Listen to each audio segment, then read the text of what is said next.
Welcome back to Etihad News. On August 31st, 2025, Manchester City faced Brighton away and suffered a 2-1 loss, marking their second Premier League defeat in just 3 games, a start they haven't had in 21 years. The game flow. City took an early lead through Erling Haaland in the first half. However, Brighton turned it around with a penalty from James Milner and a late winner by Brajan Gruda. Guardiola's blunt aftermath. They forgot to play.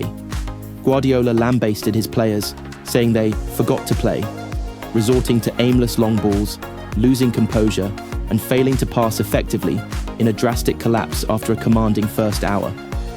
Tactical collapse. He highlighted a major shift in momentum after Brighton's equaliser. City ceased playing their usual style and lost control, calling it reminiscent of past collapses. Need for experience. Guardiola also emphasised the challenge of integrating new players and urged veterans to step up and guide the younger ones. Signs of hope, but alarm bells too. While he identified some positives from the performance, the overall sentiment was that the team lacked the composure and leadership expected at this level. Usually means facing serious criticism or risk, Guardiola remains secure in his role for now, but the pressure is undeniably mounting. Fans and commentators are already highlighting recurring patterns of collapse and lack of resilience. 2. Squad instability and injuries. The season has begun awkwardly.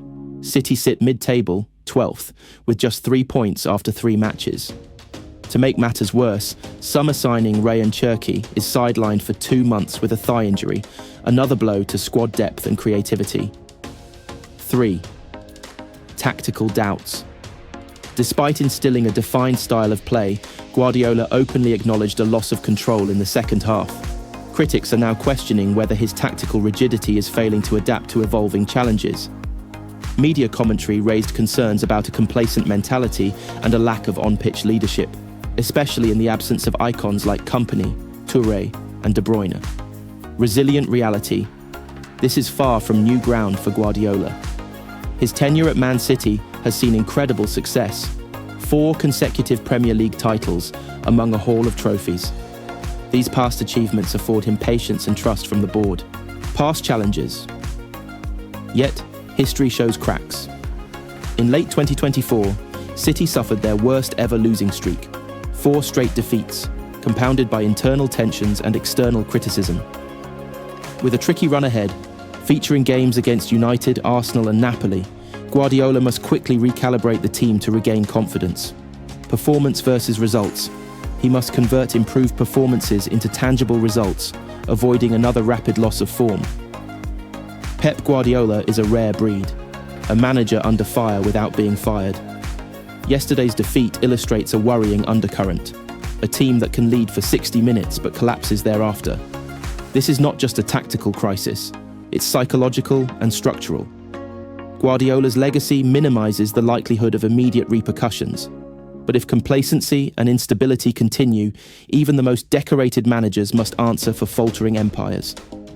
Pep Guardiola has hinted we will have a better idea of who will be Manchester City's #1 goalkeeper once the summer transfer window closes.